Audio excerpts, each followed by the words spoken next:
Zaria Johnson's fingers trembled as she held her phone, her father's voice booming through the speaker, while the flight attendant who had just tried to remove her from first class stood frozen in shock.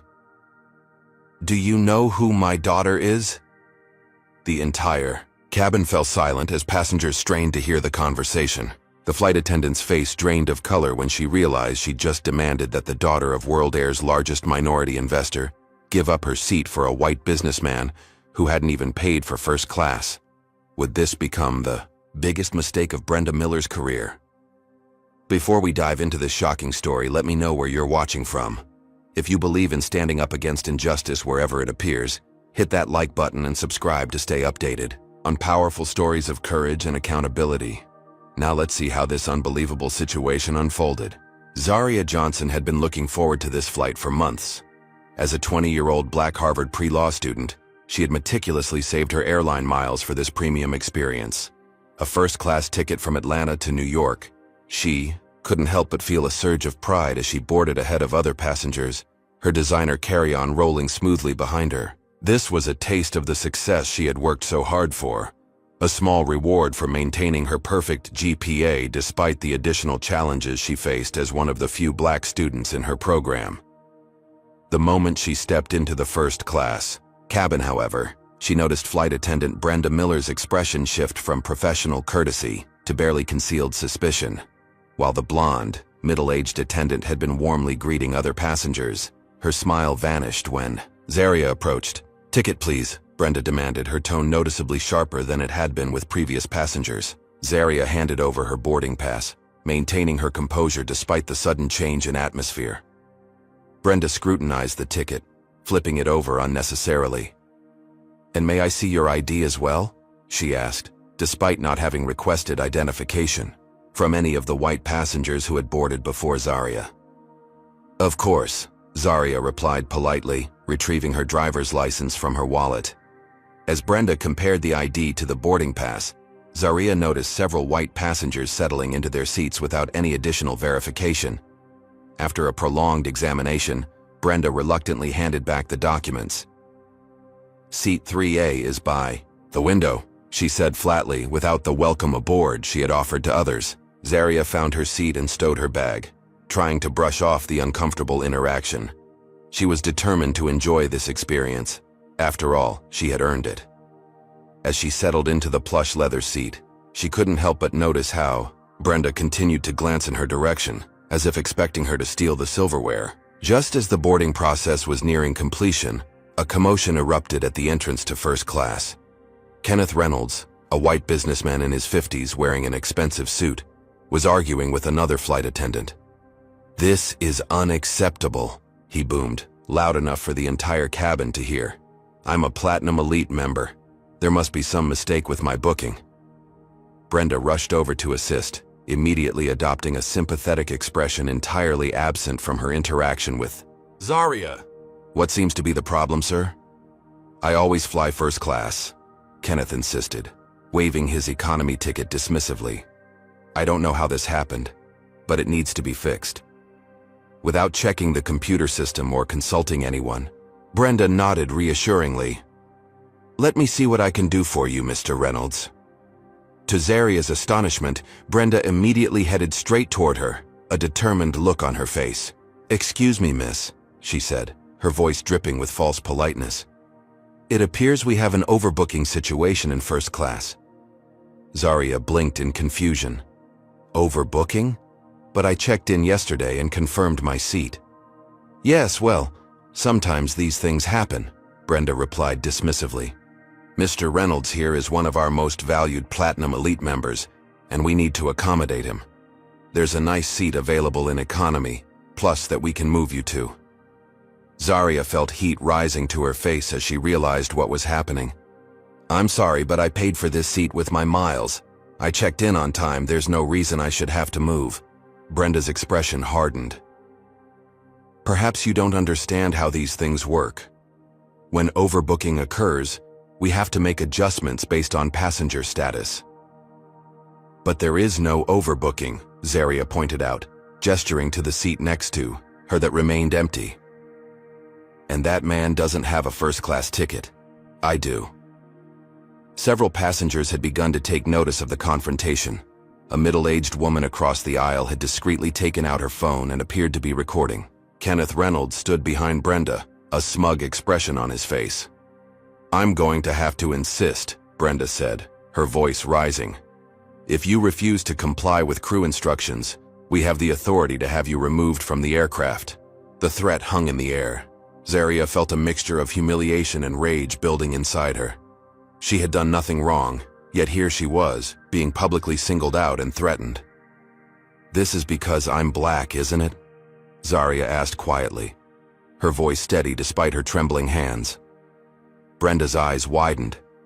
"How dare you make such an accusation? This has nothing to do with race. This is about airline policy and respecting our high-status customers." More passengers were filming now. Kenneth Reynolds stepped forward, his sense of entitlement palpable. "Look, if she doesn't want to move, just call security and have her taken off. I've got a meeting in New York I can't be late for." Tears of frustration welled in Zaria's eyes, but she refused to let them fall. Instead, she reached for her phone. "You know what? I think my father might have something to say about this," Brenda scoffed. "Oh, is Daddy going to come to the rescue? We're following standard protocol here." With steady fingers, Zaria dialed. After 2 rings, a deep voice answered. "Calvin Johnson speaking." "Dad," Zaria said, her voice finally breaking. "I need your help." "What's happening, Zaria?" Calvin Johnson demanded, instantly alert at the distress in his daughter's voice. As the founder and CEO of Johnson Tech, one of the nation's fastest-growing technology companies, Calvin was used to solving problems efficiently.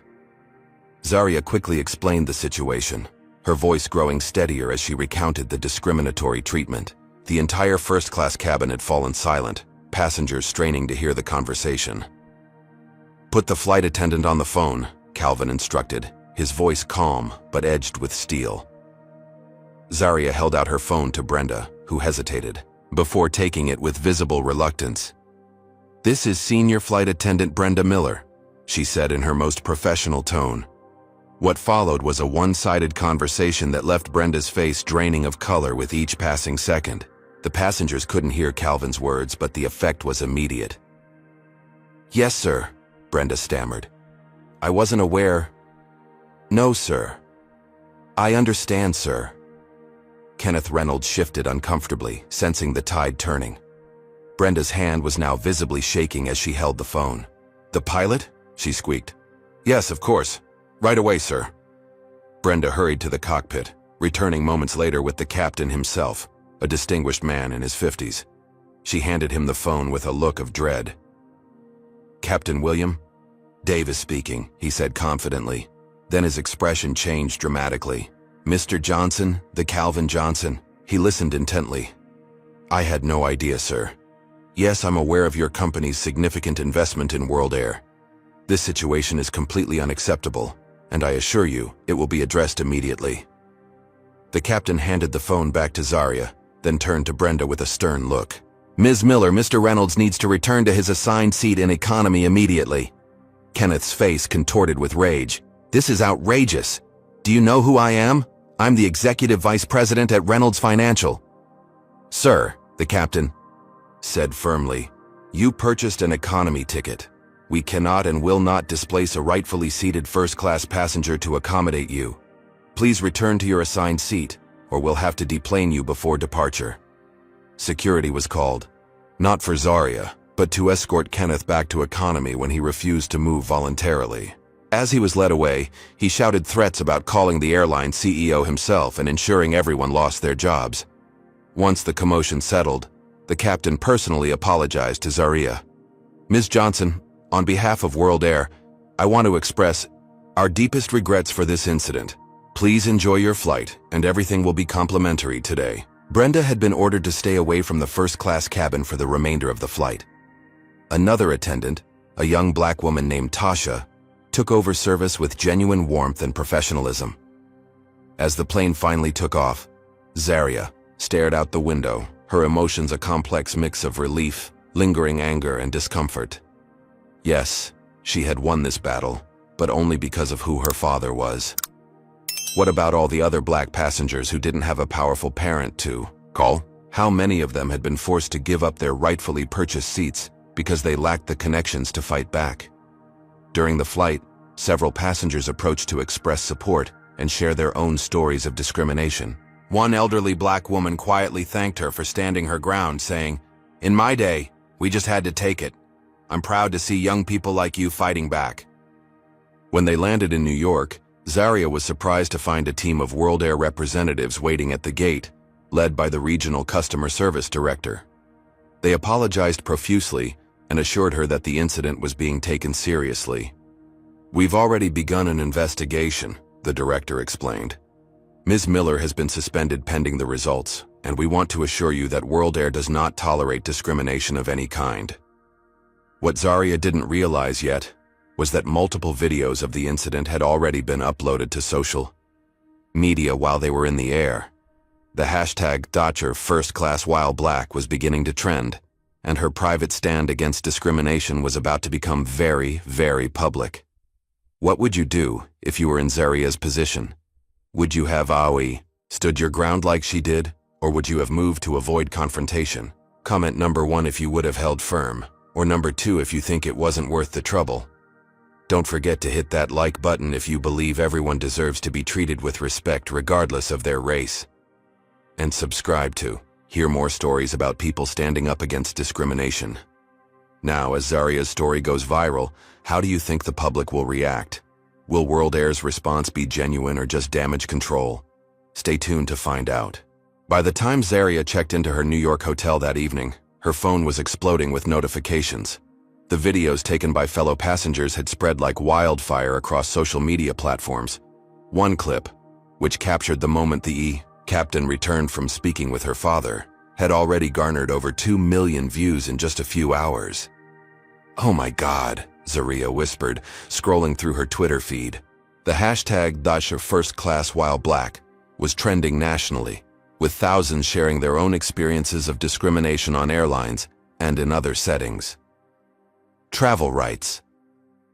Watching that World Air flight attendant try to remove a black woman from her paid first-class seat to give it to a white man who didn't pay for it is everything wrong with America. Our first class while black. Was black girl fly? Notice how fast they backed down when they found out her dad was rich and powerful? What about the rest of us who don't have billionaire parents? Our first class while black. Aviation news. Breaking World Air. Facing major backlash after discriminatory incident. Stock down 3% in after-hours trading. First class while black. The comments section under the most popular video revealed just how common Zaria's experience was. "This happened to me last month. On Delta Jet, they said I must be in the wrong seat because I didn't look like I belonged in first class. I've literally had flight attendants ask me if I'm lost when I try to sit in business class. The shock on their faces when I show them my ticket is priceless and sad. This is why I dress up when I fly first class now. Sad that I have to look wealthy just to be left alone in a seat I paid for." World Air's PR team had scrambled to issue a statement while Zaria was still in the air. World Air is aware of an incident involving one of our passengers and is conducting a thorough investigation. We have a zero-tolerance policy for discrimination of any kind and take these allegations very seriously. The flight attendant involved has been suspended pending investigation. We are in contact with the affected passenger and are working to address the situation appropriately. The statement was being picked apart online, with many criticizing its vague language and emphasis on allegations, despite clear video evidence. Mainstream news outlets had picked up the story by morning. Some framed it supportively. Black Harvard student stands her ground against airline discrimination. Others seemed to question the severity. Airline seating dispute goes viral. Racial incident or misunderstanding? Zaria's phone rang. It was her father. "Have you seen the news?" Calvin asked. "It's everywhere, Dad," Zaria replied, still in disbelief. "I just wanted to get to New York for my internship interview. I didn't mean to start a whole movement." "That's often how these things happen," Calvin said wisely. "One person stands up and it gives others courage." His tone turned serious. "But we need to talk about how to handle this. The media will be coming for you.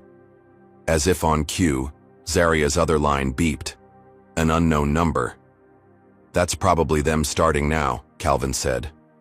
Listen, say nothing until we get you proper representation. This isn't just about one flight attendant or one airline anymore. You're about to become the face of something bigger.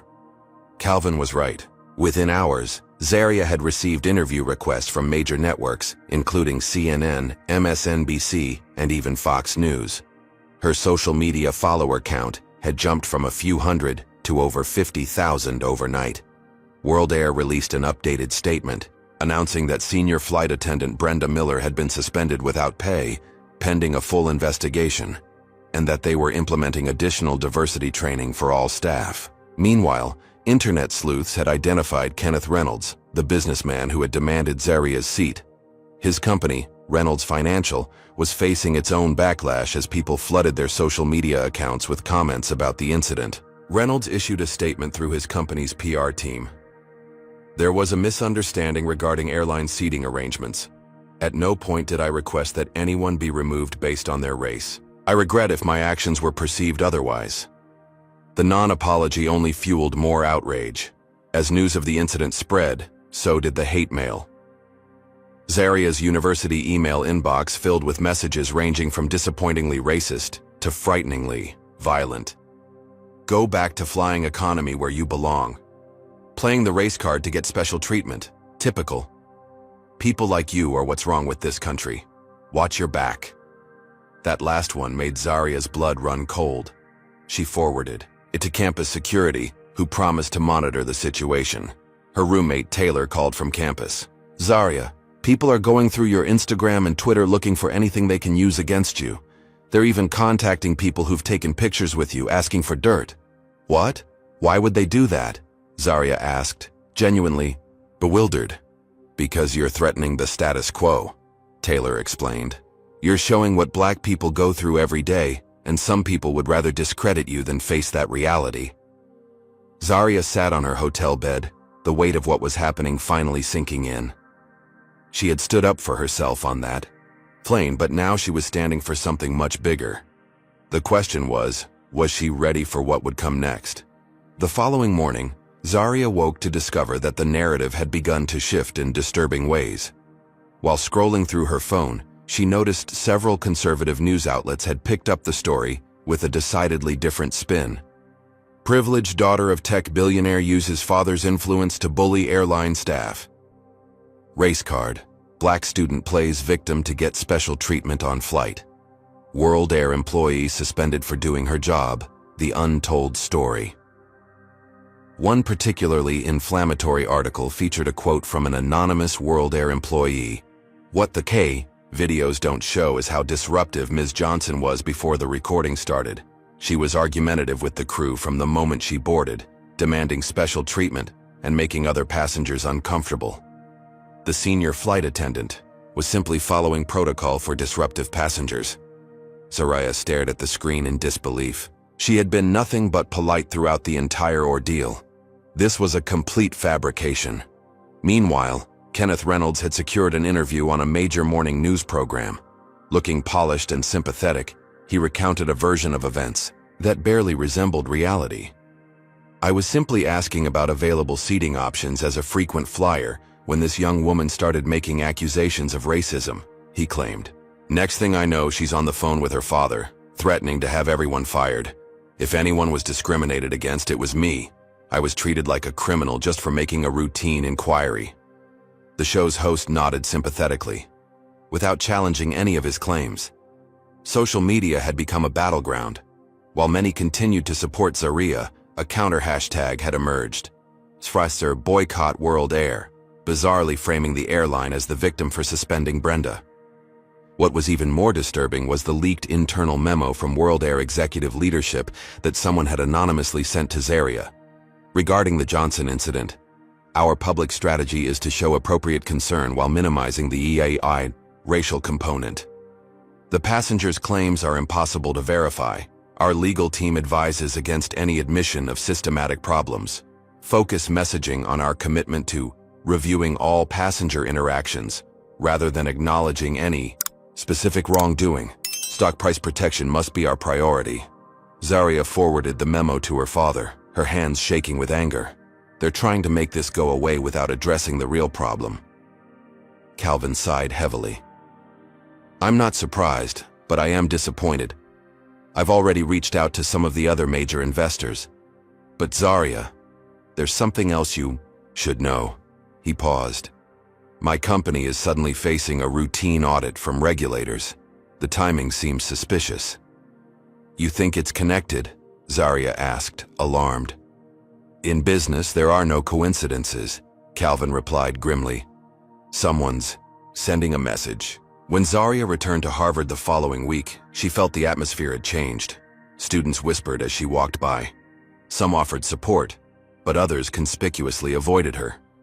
In her constitutional law class, a professor who had always been friendly suddenly called on her with unusual frequency, challenging her answers more aggressively than those of other students. Ms. Johnson, he said during one particularly tense exchange, perhaps if you spend as much time studying precedent as you do appearing on television, your arguments would be more compelling. Several students gasped at the obvious disrespect. The professor had never spoken to any other student that way. After class, the department head called Zaria into her office. We've received some concerns about your recent media attention, she said carefully. Harvard values its reputation for academic focus. Some feel that your situation is becoming a distraction. A distraction? Zaria repeated incredulously. I was discriminated against, and now I'm being blamed for it? Would Harvard prefer I had just given up my seat and reinforced that treating black passengers differently is acceptable? The department head's expression remained neutral. No one is saying that. We just want to ensure that your academic standing remains your priority. As Zaria left the office, she received a notification on her phone. Someone had dug up tweets she had posted 3 years earlier about police brutality and systematic racism. They were being circulated with misleading context, painting her as a radical extremist who cries racism at every opportunity. That evening, someone slipped an anonymous note under her dorm room door. Know your place or suffer the consequences. Campus security increased patrols around her residence hall, but Zaria still felt exposed. The backlash was growing beyond social media into something more tangible and threatening. When she called her father to update him, she could hear the strain in his voice. 3 of our major corporate clients have suddenly canceled their contracts, Calvin revealed. No explanation given, just sudden termination notices. Dad, this is getting scary, Zaria admitted. Maybe I should just issue a statement saying it was all a misunderstanding and move on. There was a long pause before Calvin responded. Is that what you want to do? Zaria thought about all the messages she'd received from black women thanking her for standing up, for making visible what they experienced routinely. She thought about the elderly lady on the plane who had thanked her for fighting back. No, she finally said, her resolve strengthening. That's not what I want to do. Then don't, Calvin said simply. If we back down now, nothing changes. But Zaria, you need to understand, this isn't going to get easier. The more you challenge the system, the harder it will fight back. As if to confirm his warning, Zaria's phone pinged with a news alert. World Air reinstates flight attendant amid questions about race hoax claims. They hadn't even completed their investigation, but Brenda Miller was already being restored to her position. The message was clear. Despite the videos, despite the witnesses, the system was closing ranks. Zaria took a deep breath and made a decision. Dad, I think I need a lawyer. We're going to file a discrimination lawsuit, Maya Washington announced, her voice steady and confident. As one of the nation's most respected civil rights attorneys, Maya had built her career taking on corporate giants and systemic discrimination. Her office in downtown Manhattan exuded both professionalism and warmth, with walls adorned with framed newspaper headlines documenting her most significant victories. Zaria and Calvin Johnson sat across from her, reviewing the detailed complaint she had prepared against World Air. This case has all the elements we need, Maya explained, her fingers tapping the thick document. Clear discriminatory treatment captured on video, witnesses willing to testify, and evidence suggesting this isn't an isolated incident, but rather part of a pattern at World Air. Calvin nodded, his face grave. What about the backlash?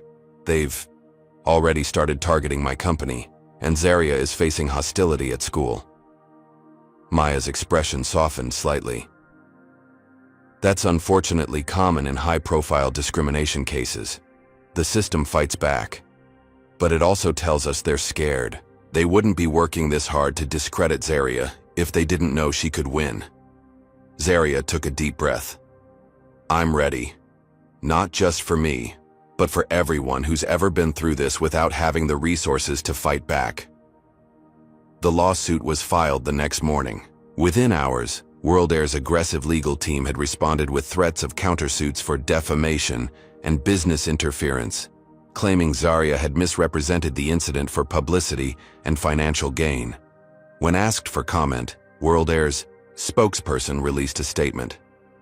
While we take all allegations seriously, we believe this lawsuit is without merit and appears motivated by financial opportunism rather than a genuine grievance. World Air has a stellar record of inclusivity, and we will vigorously defend our reputation.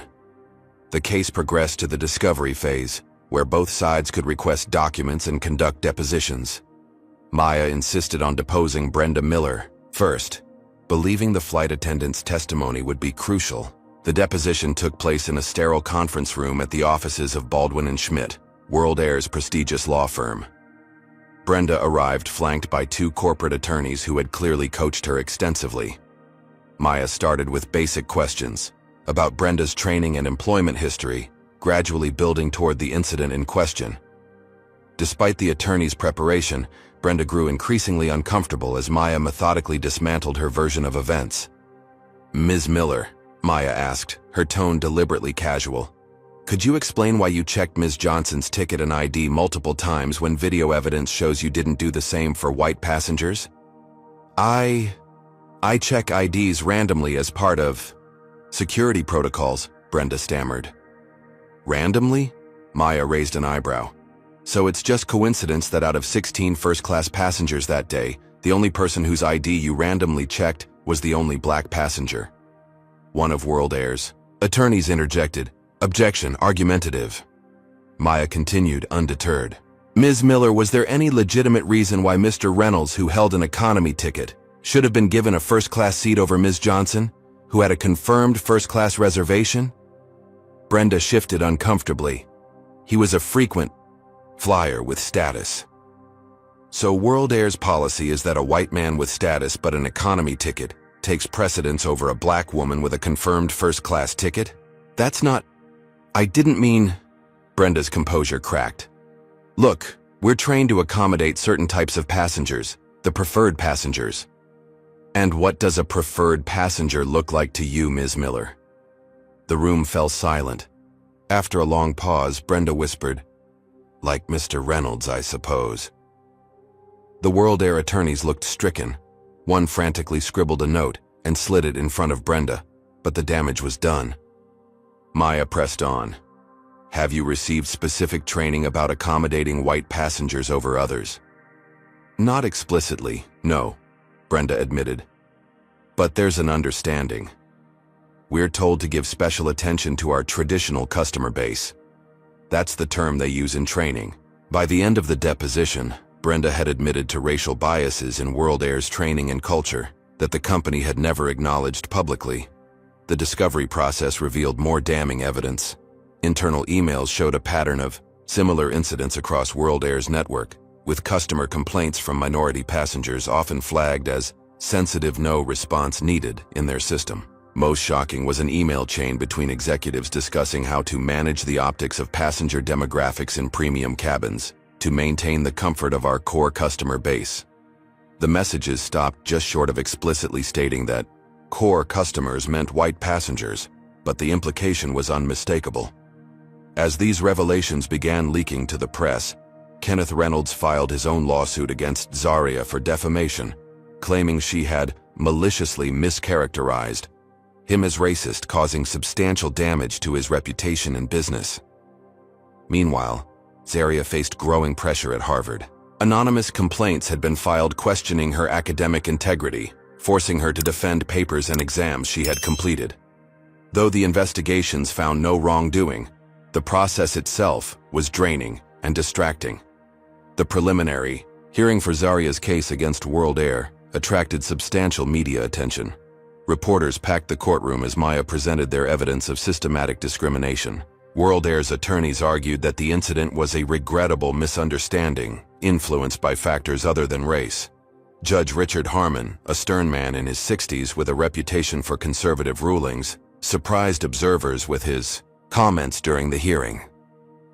"While I understand the plaintiff believes this is about race," he remarked, "couldn't this simply be an employee having a bad day? Are we to believe every customer service failure involving people of different races is discrimination?" Maya countered firmly. "Your Honor, when a pattern of bad days consistently affects only passengers of color, that's not coincidence, that's discrimination." Outside the courthouse, Zaria faced a barrage of reporters. Following Maya's guidance, she kept her comments brief and focused. This case isn't just about one seat on one flight. It's about whether companies can maintain policies that treat people differently based on the color of their skin. I believe the evidence speaks for itself. As she walked toward her car, a reporter shouted, "How does it feel to know you're destroying people's careers over a simple mistake?" Zaria paused, turning slowly to face the cameras. "I didn't destroy anyone's career," she replied evenly. "Discrimination did. And until we acknowledge that, nothing will change." Have you ever stood up against unfair treatment, even when it would have been easier to stay silent?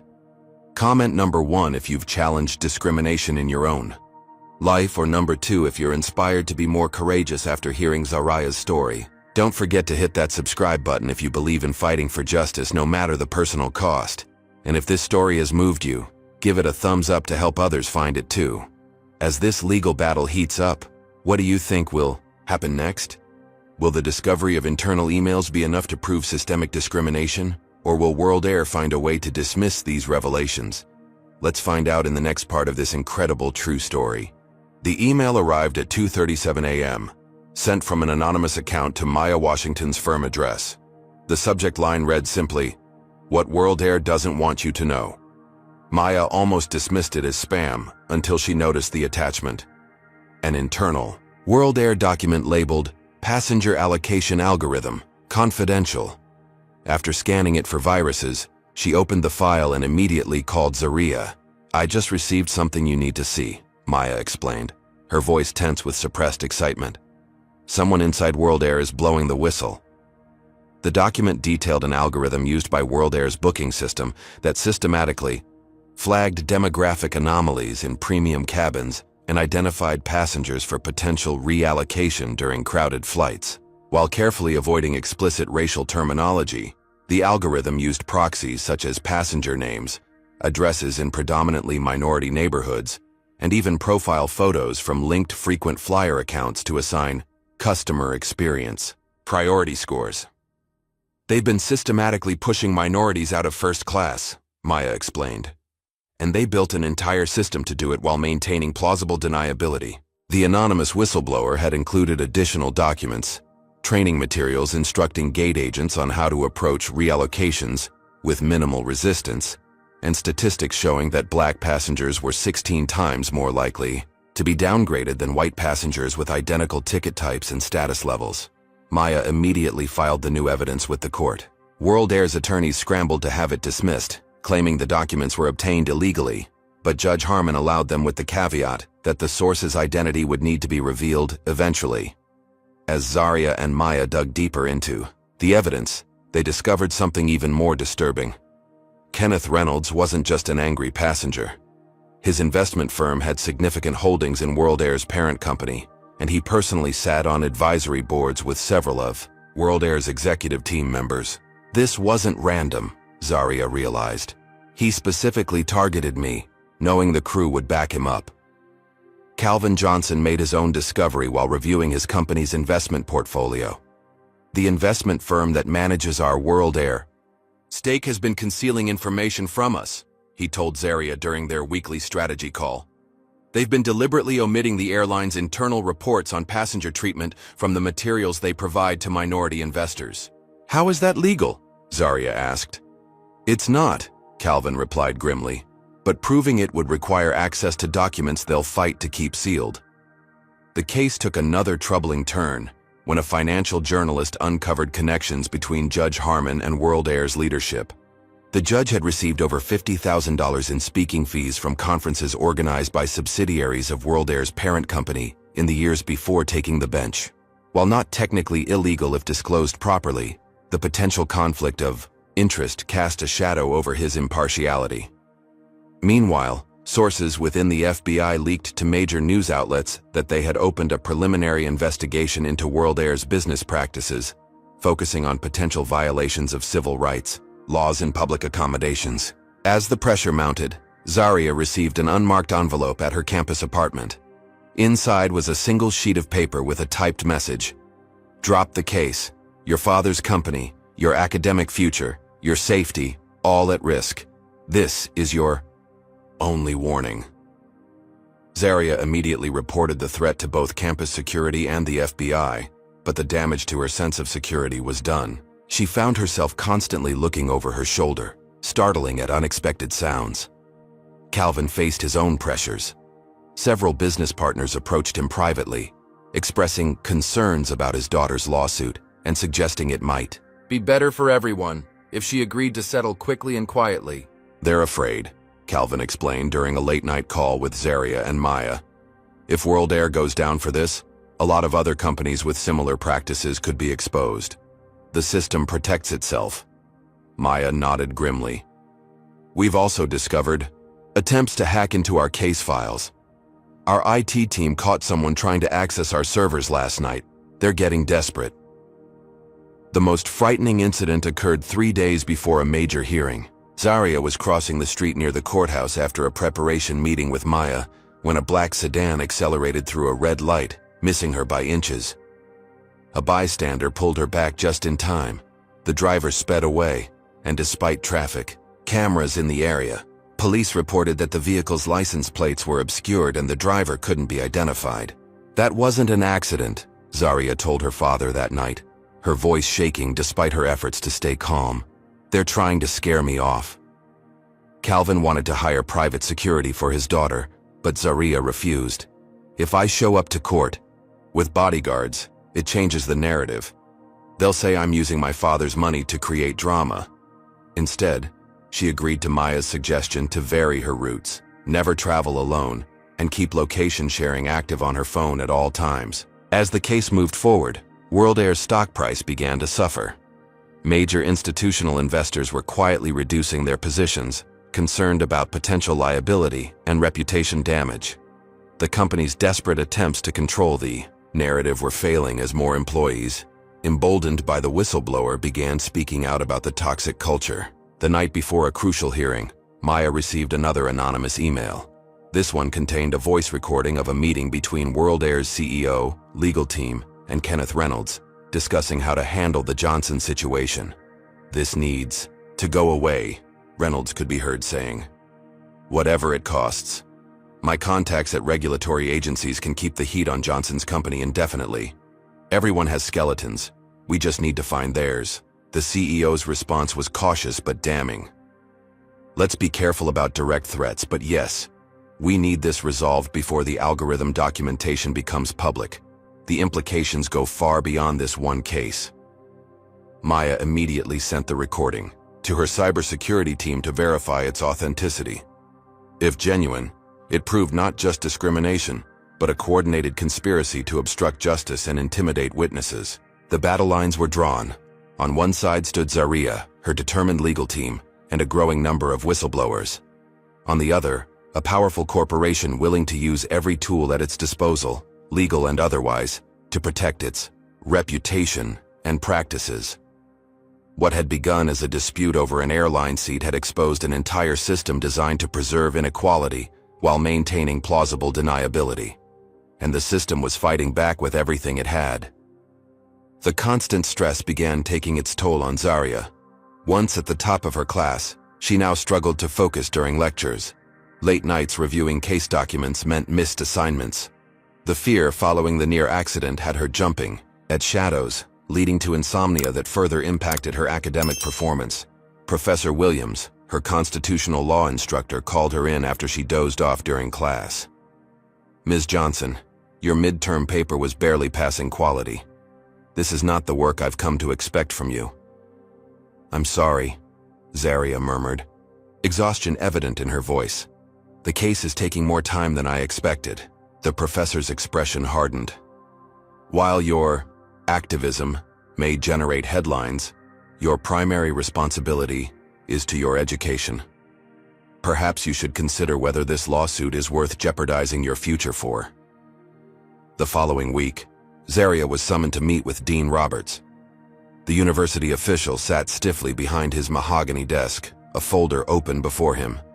"Ms. Johnson, several faculty members have expressed concerns about your academic standing," he began without preamble.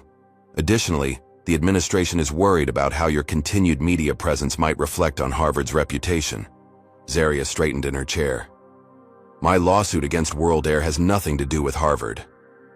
"But it does," Dean Roberts countered. "When you appear on national television, you're identified as a Harvard student. Your actions reflect on this institution." He closed the folder. "We've received several complaints from alumni and donors expressing discomfort with the university being associated with such a controversial case." "Controversial?" Zaria repeated incredulously. "Standing against discrimination is controversial?"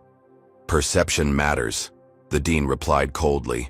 "Harvard has maintained its prestige by focusing on academic excellence, not by engaging in public crusades, however well-intentioned." The message was clear. Harvard was distancing itself from her fight.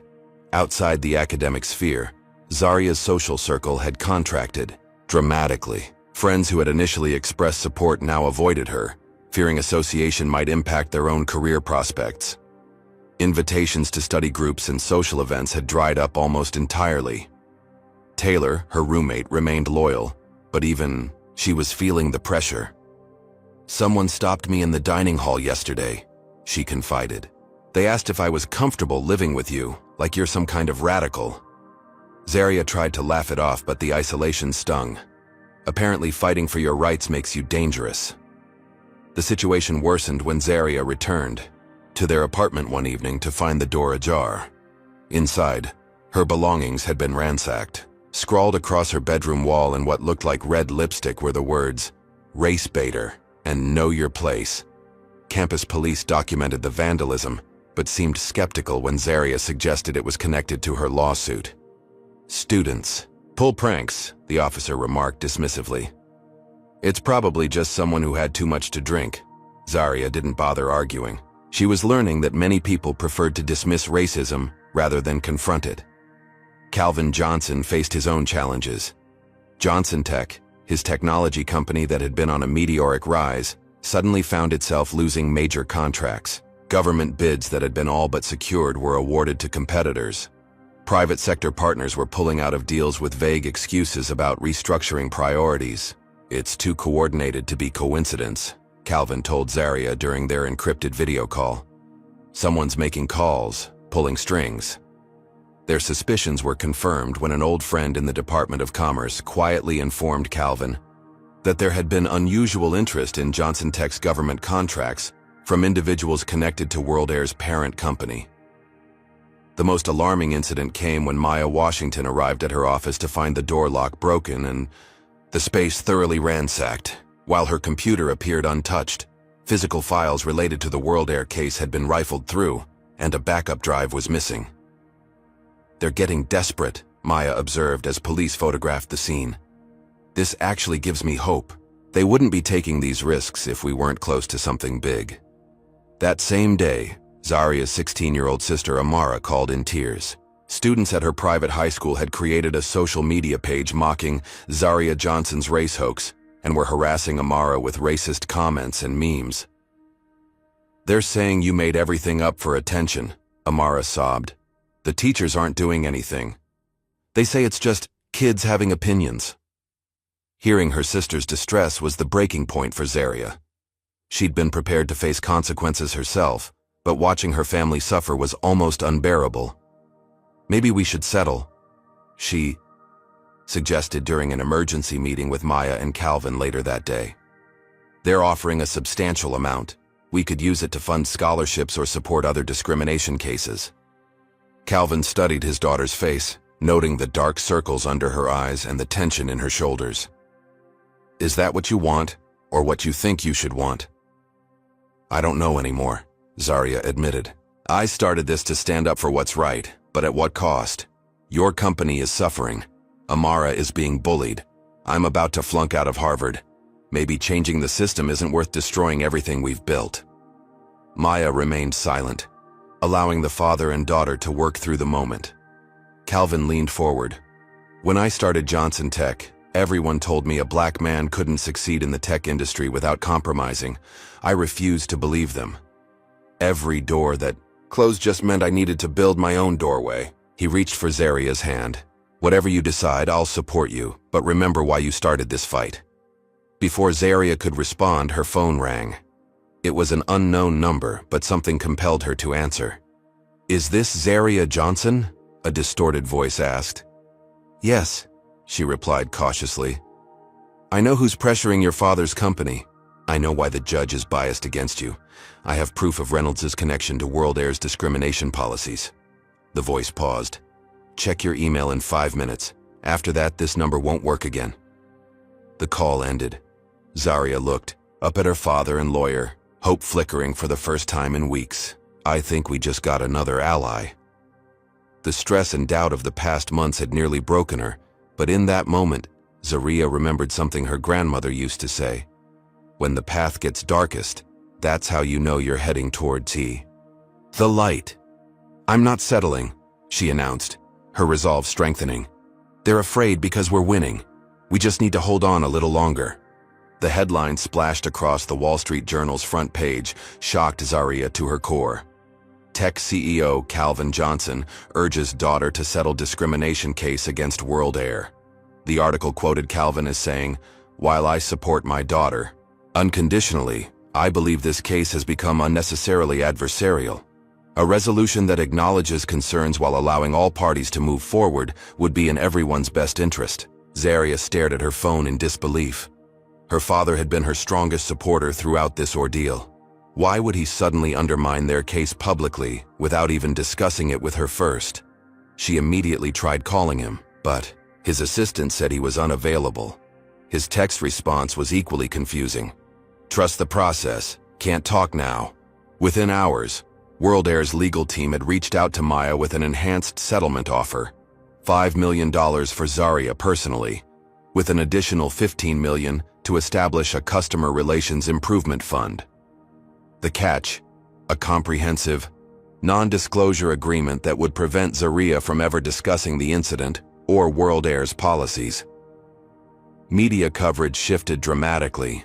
Conservative outlets claimed Calvin's statement proved the case had been exaggerated from the beginning. "Even her own father thinks she's gone too far," one commentator declared smugly. Liberal publications speculated about corporate pressure tactics. "Has Johnson been silenced through threats to his business?" one headline questioned. Social media was equally divided, though the prevailing sentiment seemed to be that Zarya had been exposed as an opportunist. The hashtag Luxury First Class Fraud began trending. Kenneth Reynolds gave a triumphant interview to a business network. "I harbor no ill will toward Ms. Johnson," he said with practiced sincerity. "Young people often see the world in black and white. If you'll pardon the expression, I'm pleased that cooler heads are prevailing."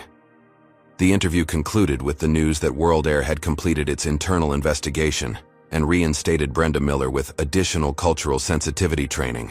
The company released a statement affirming that while they regretted the misunderstanding, they had found no evidence of systematic discrimination in their practices. Zarya felt utterly betrayed and isolated. Harvard students who had previously supported her now awkwardly avoided eye contact in hallways. One professor explicitly advised her to take the win and move on, before her academic career became collateral damage. Even Maya seemed to be wavering. "We should at least consider the offer," she suggested during a tense meeting in her office. $20 million could fund a lot of advocacy work. But it would come with silence, Zarya countered. Everything we've uncovered, the algorithm, the training materials, the executive communications, all of it buried under legal agreements. How does that help anyone except World Air? Maya sighed. Sometimes partial victories are all we get. The system is designed to wear down those who challenge it. That evening, as Zarya sat alone in her apartment contemplating her options, she received an unexpected package. Inside was a USB drive and an unsigned note. Your father didn't betray you. They're blackmailing him. See attached. The drive contained emails between executives at Reynolds Financial and a shell company that had recently acquired a controlling interest in one of Johnson Tech's major lenders. The messages outlined a strategy to call in Johnson Tech's loans immediately if Calvin didn't publicly distance himself from his daughter's lawsuit. There was more. Financial records showing a coordinated effort to short Johnson Tech stock while simultaneously spreading rumors about accounting irregularities to financial journalists. Evidence of pressure applied to government agencies to scrutinize the company's contracts. The final document was a dossier on Calvin himself, containing private information that could only have been obtained through illegal surveillance, including details about a past relationship that had ended badly. The threat was implicit but clear. Zarya immediately encrypted the files and sent copies to secure locations. Then she called her father using a disposable phone she had purchased for emergencies. "Dad, I know what's happening," she said when he answered. "I've seen the blackmail material." There was a long silence before Calvin responded, his voice heavy with relief and shame. "I'm sorry, Zarya. I thought I was protecting you and the company. They threatened everything we've built, not just the business but our family's reputation, your future." "It's not your fault," Zarya assured him. "But we can't let them win like this. These tactics prove how desperate they are." "What's your plan?" Calvin asked, the familiar determination returning to his voice. "First, we need to meet in person, somewhere secure. Bring your most trusted security team." Zarya paused. "And Dad? We're going to need Maya, but I'm not sure who else on her team we can trust anymore." The next day they gathered at a private home outside Boston, owned by one of Calvin's college friends. Present were Zarya, Calvin, Maya, and Taylor, whose family's cybersecurity firm had been enlisted to secure their communications. Maya was visibly shaken after reviewing the evidence. "This goes beyond intimidation into criminal conspiracy," she acknowledged. "But it also explains something that's been bothering me. Information about our legal strategy has been leaking. Someone on my team must be compromised." They devised a careful plan. Maya would feed different pieces of false information to each member of her legal team, allowing them to identify the mole by which false details reached World Air's attorneys. Meanwhile, Calvin would appear to be cooperating with World Air's demands, while actually gathering evidence of the blackmail attempt. As a board member of several major financial institutions, he had connections that could trace the money behind the shell companies targeting his business. Taylor's family firm would provide digital security and help recover the deleted surveillance footage from the hit-and-run attempt on Zarya. Her father, a former FBI cybercrime specialist, believed they could identify the vehicle and driver with enhanced imaging techniques. "What about the settlement offer?" Maya asked. "They'll get suspicious if we simply go silent." "Counter-offer," Zarya suggested. "Request a longer negotiation period. Ask for modifications to the NDA. Give them hope we're caving while we build our counterstrike." The meeting lasted until dawn, but by the end they had a comprehensive strategy. As they prepared to leave, Calvin pulled his daughter aside. "I've never been prouder of you," he said quietly. "You had every right to think I'd betrayed you, but instead, you looked for the truth." Zarya hugged him tightly. "They thought attacking you would weaken us. They don't understand that's exactly what makes us fight harder." For the first time in weeks, Zarya felt a renewed sense of purpose. The forces aligned against her were powerful, but they had made a critical mistake. They had assumed she was fighting for herself, for money or recognition. They didn't understand she was fighting for something much bigger, the principle that justice shouldn't depend on wealth, connections, or the color of one's skin. As Taylor drove her back to campus, Zaria scrolled through her phone, reviewing the seemingly overwhelming odds they faced: a biased judge, compromised legal team, powerful corporate enemies, media manipulation, and academic pressure. "Do you really think we can win against all this?" Taylor asked, voicing the doubt Zaria herself had been fighting. Zaria thought about all the messages she'd received from people sharing their own experiences of discrimination, all hoping her case might change things. She thought about her sister Amara and the world she would inherit. "We have to," she said simply, "because if people with every advantage, education, resources, connections, can't stand up to this system, what hope does anyone else have?" The battle ahead would be even more difficult than what they'd already faced. But for the first time, Zaria understood that the opposition's escalating tactics weren't signs of strength. They were signs of fear, and that gave her hope. Have you ever discovered that someone you trusted was being forced to work against you? Comment number 1, if you've experienced betrayal that later had an explanation, or number 2, if you've had to forgive someone who was caught in an impossible situation. Don't forget to hit that subscribe button if you want to see more stories about people fighting against systems designed to silence them. And drop a like if you're rooting for Zaria to expose the corruption at World Air. The stakes keep getting higher in this battle for justice. Do you think Zaria's team will be able to identify the mole in their midst? Will Calvin's financial connections help them trace the money behind the blackmail attempt? Stay tuned for the next part, where we'll see if truth and justice can triumph against corporate power. Operation Truthfinder began with Maya's carefully orchestrated leak of false information. Each member of her legal team received a different story about their next strategic move. Within 48 hours, World Air's attorneys filed a motion addressing the exact false information given to Derek Patterson, a junior associate who had joined the firm 6 months earlier. "It's confirmed," Maya told Zaria and Calvin during their secure video conference. "Patterson has been feeding them everything. He was hired specifically to infiltrate cases against major corporations. My investigator found payments to him from a shell company linked to the same network targeting Johnson Tech. Rather than confronting Patterson immediately, they decided to use him to their advantage, deliberately feeding him misleading information while pursuing their actual strategy through trusted channels. Meanwhile, Calvin leveraged his connections in the financial world to trace the money behind the attacks on his company. What he discovered was alarming. Reynolds Financial had created an elaborate network of shell companies to coordinate the assault on Johnson Tech without leaving fingerprints. "Reynolds isn't just a random businessman who wanted a first-class seat," Calvin explained, showing the complex financial diagrams. "He's part of an investment group with significant holdings in several airlines, including World Air. They've been using discriminatory practices to maintain a certain passenger profile in premium cabins for years." Zaria was building her own coalition. She created a secure online forum for passengers who had experienced similar discrimination on World Air flights. Within weeks, over 200 people had come forward with detailed accounts, many including photos, videos, and correspondence with the airline. One participant, Dr. Elaine Chen, was particularly valuable. As a data scientist who frequently flew for business, she had noticed patterns in how she was treated compared to her white colleagues. She offered to analyze the growing database of incidents.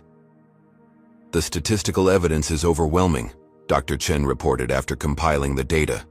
"When controlling for all variables like ticket type, frequent flyer status, and time of booking, Black and brown passengers are downgraded or challenged about their seating 26 times more frequently than white passengers." This grassroots evidence corroborated the internal algorithm the whistleblower had revealed, creating a powerful two-pronged attack.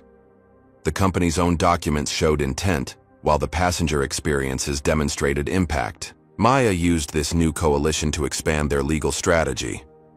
What had begun as Zaria's individual discrimination case evolved into a class action lawsuit with dozens of plaintiffs. Each person brought their own story, creating a tapestry of experiences, too consistent to be coincidental. Former World Air employees began coming forward as well. Most had signed NDAs when leaving the company, but Maya's team found legal pathways around these agreements when discrimination was involved. "We were trained to watch for seat inconsistencies," a former gate agent explained in a confidential deposition. That was code for passengers who didn't match the first-class profile.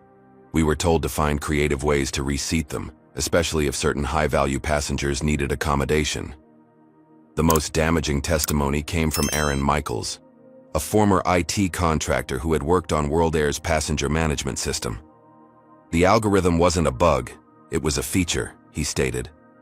They specifically requested code that would flag potential seating conflicts based on passenger demographics without explicitly mentioning race. Calvin's business strategy was equally effective. He quietly reached out to other minority investors in World Air, sharing evidence of how information had been selectively withheld from them.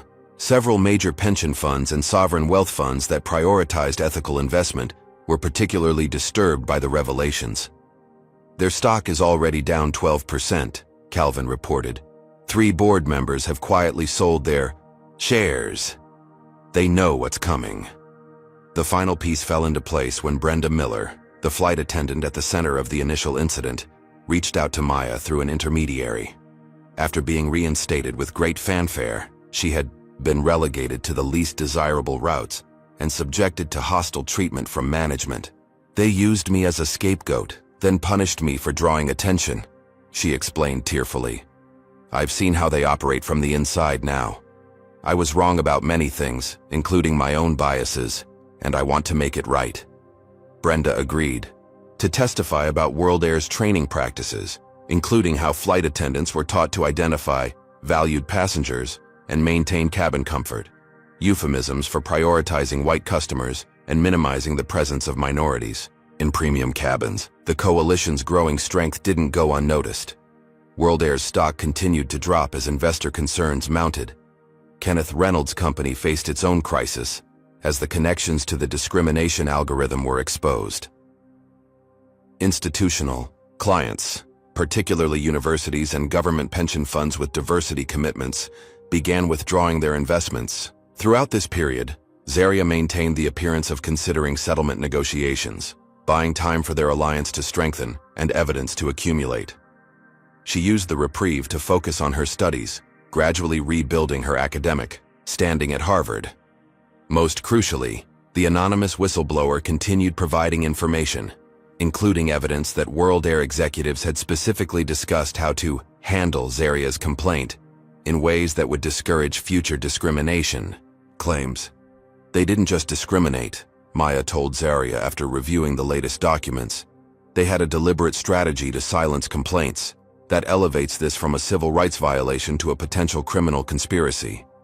With each passing week, their position strengthened while World Air's weakened.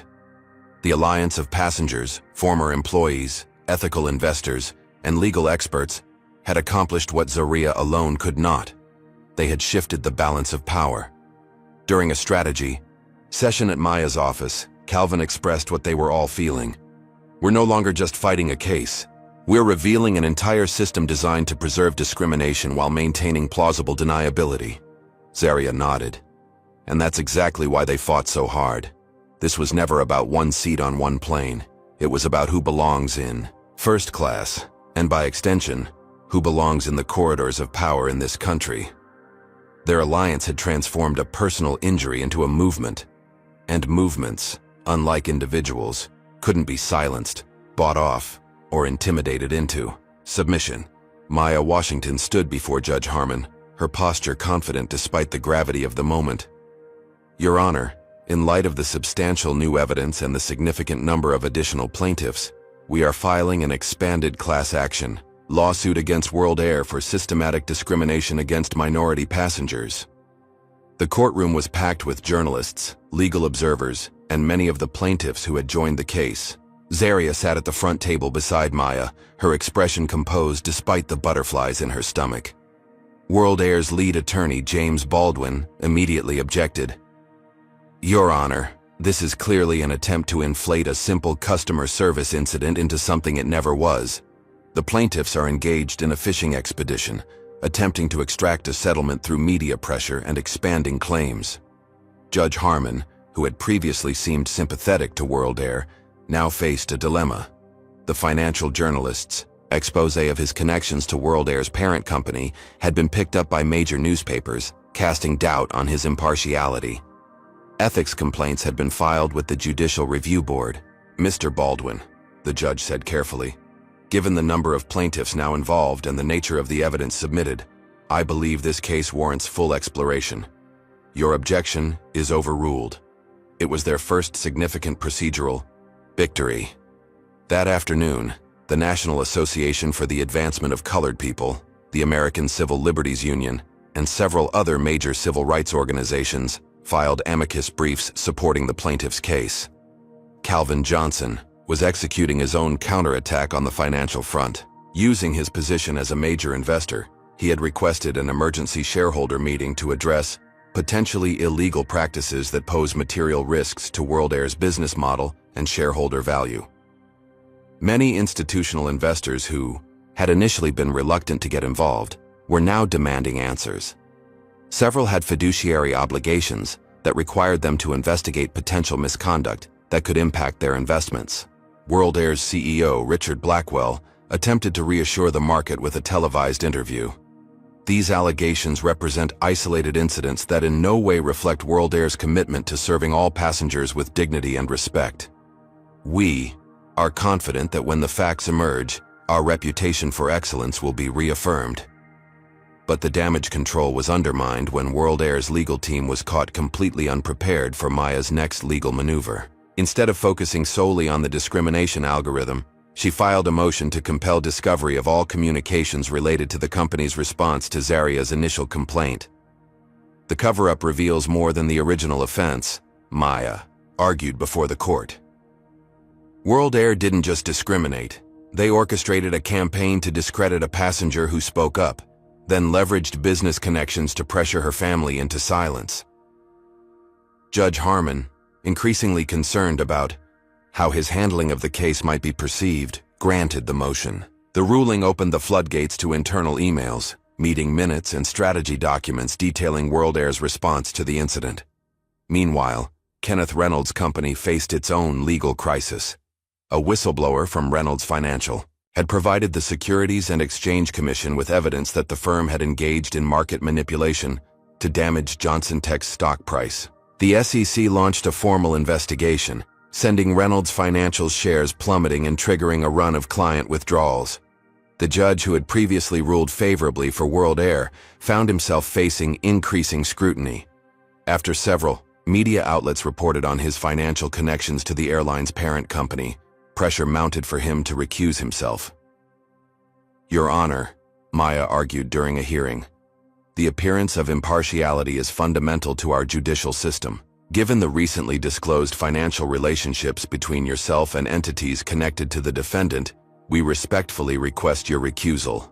After several tense moments, Judge Harmon announced, while I maintain that I can be impartial in this matter, to avoid any appearance of impropriety, I will recuse myself from further proceedings in this case. The case was reassigned to Judge Eliza Martinez, known for her meticulous approach to evidence and strict ethical standards. Her first action was to allow full discovery, rejecting World Air's attempts to limit the scope of the investigation. Brenda Miller's decision to testify for the plaintiffs proved crucial. In preparation sessions with Maya, she provided detailed accounts of World Air's training practices, including how flight attendants were instructed to identify passengers who might be seated incorrectly, a euphemism she now recognized as targeting minorities in premium cabins. We were never explicitly told to discriminate, Brenda explained, but the examples used in training all featured well-dressed white passengers as the typical first-class customer. We were taught to be particularly vigilant about passengers who might be in the wrong cabin, which almost always meant people of color. World Air's PR crisis deepened as more employees came forward. A group of ethical hackers allied with Zaria's cause released redacted internal communications showing executives discussing how to maintain the desired cabin composition without explicitly mentioning race. The airline's desperate attempt to stem the bleeding led to increasingly generous settlement offers, now reaching $50 million with fewer restrictions on disclosure. The goal was clear: stop the case before more damaging evidence became public. But Zaria, Calvin, and Maya remained resolute. They're not offering a settlement because they want to make things right, Maya pointed out during a strategy session. They're offering it because what we haven't yet exposed is even worse than what we have. With each passing day, the balance of power shifted further. World Air, once confident in its ability to outlast and outspend a single plaintiff, now faced a coordinated legal, financial, and public relations assault it had never anticipated. They thought wealth and power made them untouchable, Calvin observed as they reviewed the latest developments. They never expected us to beat them at their own game. Zarya nodded, thinking about how far they had come from that initial confrontation on the plane. This was never about just winning a case, she said quietly. It's about changing the rules of the game. The Edmund Pettus Federal Courthouse in Manhattan fell silent as Zarya Johnson took the stand. After months of legal maneuvering, evidence gathering, and testimony from dozens of witnesses, the moment had arrived for the central figure in the EU case to tell her story. Maya Washington approached her client with measured steps. Ms. Johnson, please tell the court in your own words what happened on World Air Flight 1382 from Atlanta to New York on March 17th. Zarya took a deep breath and recounted the incident with remarkable composure, describing Brenda Miller's immediate suspicion, the multiple checks of her ticket and ID that white passengers hadn't faced, and Kenneth Reynolds's demand for her seat despite holding an economy ticket. It wasn't just about a seat, she concluded. It was about belonging, about who deserves to occupy certain spaces in our society. The message was clear. No matter what I achieved or what I paid for, I didn't belong there because of the color of my skin. World Air's attorney attempted to portray the incident as a misunderstanding during cross-examination. Isn't it possible, Ms. Johnson, that you misinterpreted Ms. Miller's actions? That this was simply about airline procedures rather than your race? Zarya met his gaze steadily. If it were about procedures, Mr. Baldwin, why weren't white passengers subjected to the same checks? Why was Mr. Reynolds's demand for my seat accommodated without verification? Why did the situation only resolve when my father's position was revealed? She paused. The pattern is clear to anyone willing to see it.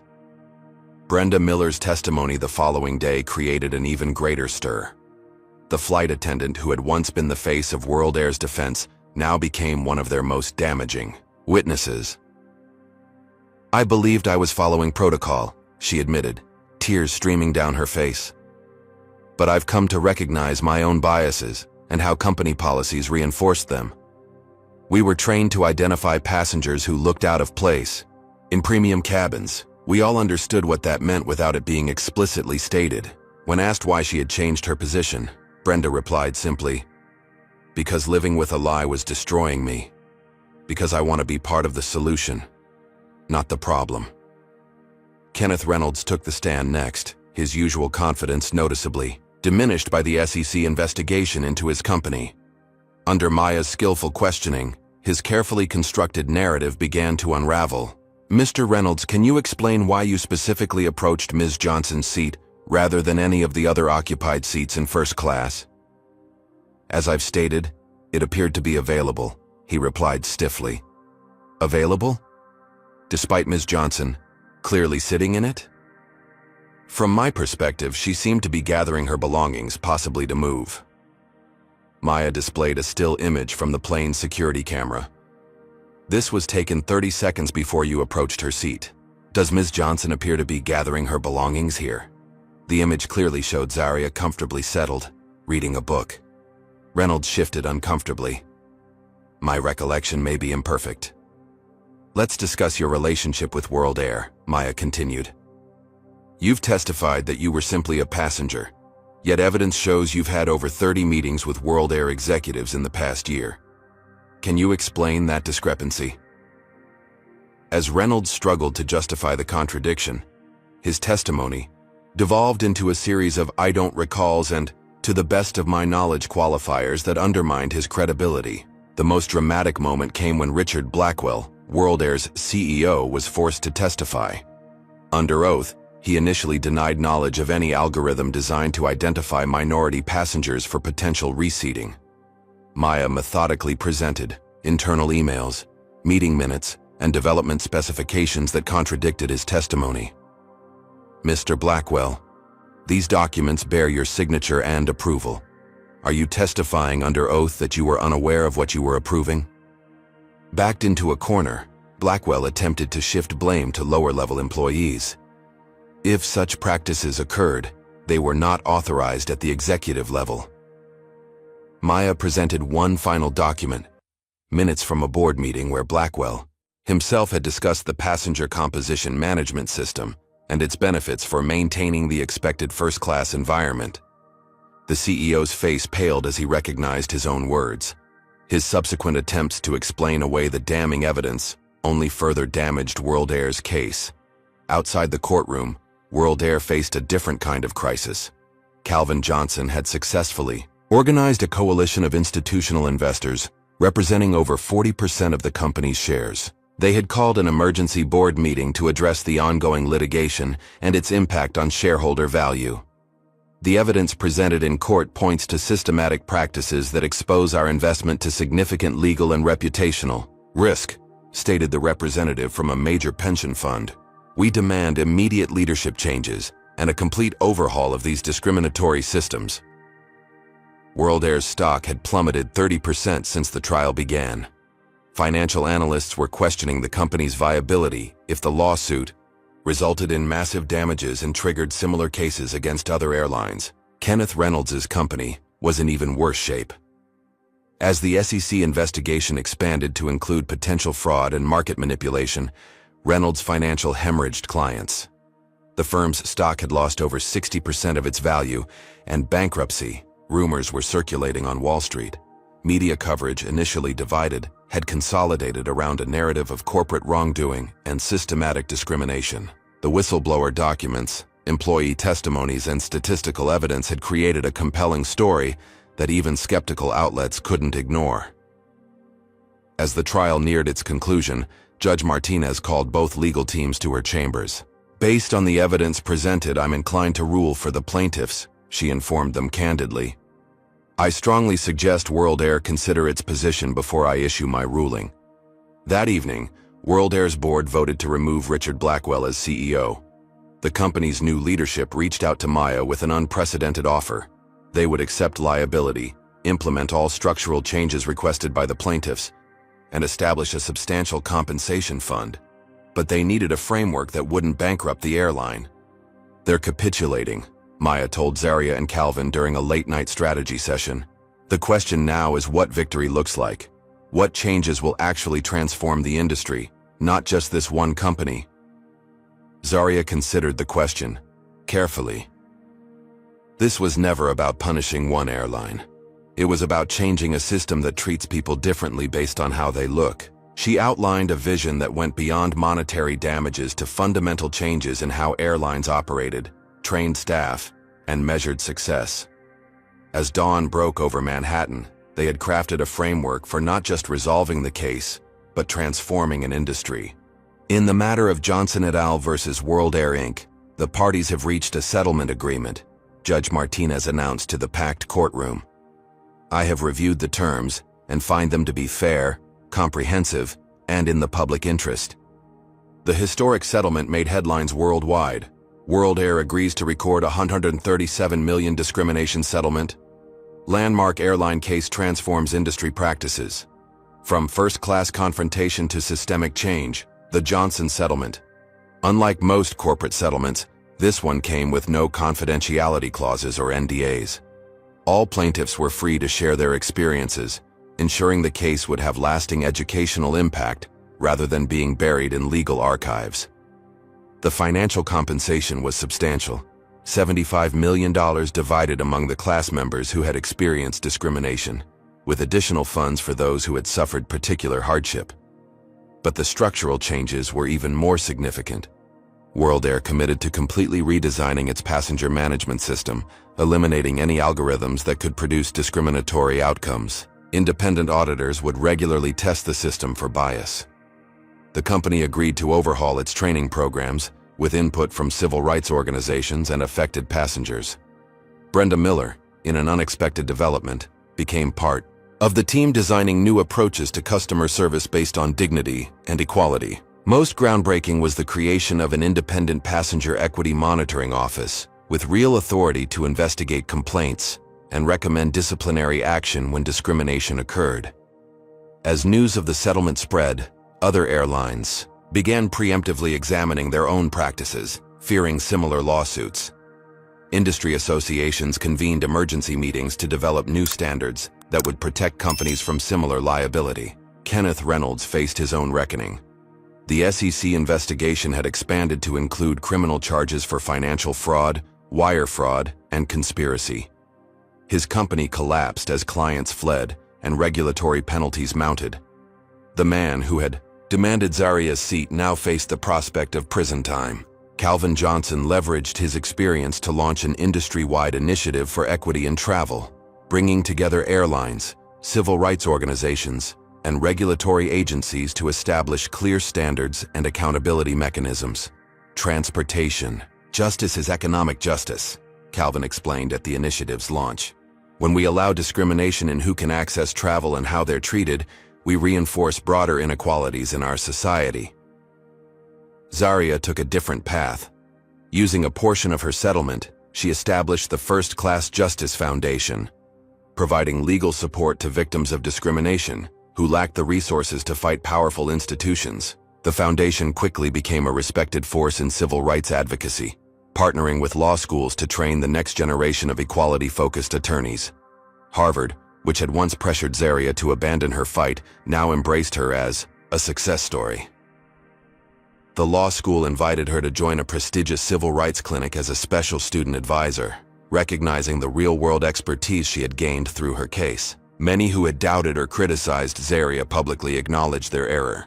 Media outlets that had questioned her motives or downplayed the discrimination now produced special reports on systemic bias in customer service across industries. At the foundation's opening ceremony, Zaria reflected on the journey. What began as a humiliating moment on an airplane revealed something profound about our society. When we're told we don't belong in certain spaces, whether it's a first-class cabin, a boardroom, or a courtroom, we have a choice. We can accept the limitations others place on us, or we can challenge the very systems designed to exclude us. She scanned the diverse audience that included many former plaintiffs, activists, and even some former World Air employees who had become allies in reform. The most powerful forces in our society want us to believe that change is impossible, that the systems are too entrenched. But this case proves otherwise. When we stand together, speak truth, and persist despite intimidation, even the most powerful institutions can be transformed. The story of Zaria Johnson's stand against discrimination became a case study taught in law schools, business ethics courses, and civil rights programs across the country.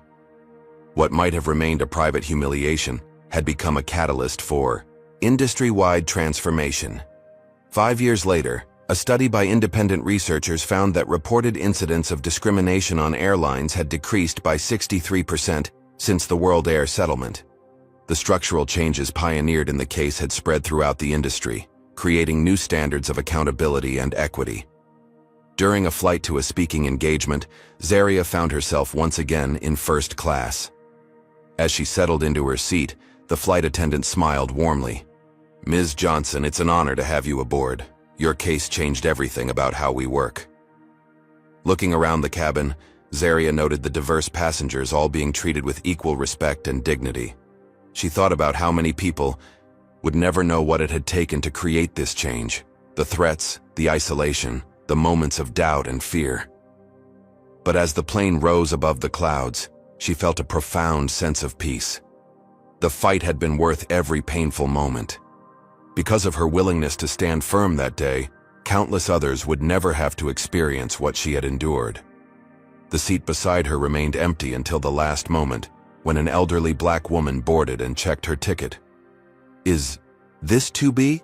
she asked tentatively. "Yes, it is," Zaria confirmed with a smile. "Welcome to first class. You belong here." The woman settled in, her expression a mixture of enjoyment and lingering apprehension, the kind that comes from a lifetime of being made to feel out of place in premium spaces. "First time in first class?" Zaria asked gently. "Yes," the woman admitted. "I've always been nervous to try, even though I could afford it. I've heard the stories." Zaria smiled. Things have changed. Enjoy every moment of it. You've earned it. As the plane accelerated down the runway, Zaria reflected on how change happens, not always through grand gestures or famous victories, but often through ordinary people refusing to accept injustice, even when standing alone. The true measure of progress wasn't just in courtroom victories or policy changes, but in moments like this. An elderly black woman feeling, perhaps for the first time, that she truly belonged in a space once designed to exclude her. That was the real transformation, not just in systems and policies, but in human dignity and belonging. Zaria Johnson's story teaches us that standing up against discrimination requires more than just individual courage. It demands strategic resilience and collective action. When confronted with systemic racism, the opposition often escalates before it retreats, using wealth, connections, and institutional power to silence those who challenge the status quo. True change happens when we refuse to be intimidated, gather evidence methodically, build coalitions across different spheres of influence, and target the policies that enable discrimination rather than just the individuals who enact it. The case demonstrates that corporate accountability is possible when we expose not just isolated incidents, but patterns of behavior. By revealing World Air's discriminatory algorithm, training practices, and executive decisions, Zaria transformed a personal humiliation into industry-wide reform. Her experience shows that technology and systems often reflect and amplify existing biases, unless explicitly designed for equity. Perhaps most importantly, the story reminds us that belonging in spaces traditionally reserved for the privileged is a fundamental right worth fighting for. When Zaria refused to give up her seat, she wasn't just defending a personal purchase. She was challenging the invisible boundaries that determine who deserves dignity and respect in our society. Her victory created pathways for others to occupy spaces previously denied to them, proving that persistence in the face of injustice doesn't just win cases, it transforms systems and expands human possibility. Have you ever witnessed or experienced discrimination in spaces where you were made to feel you didn't belong? What did you do in that moment, and looking back, would you have handled it differently? Share your story in the comments below.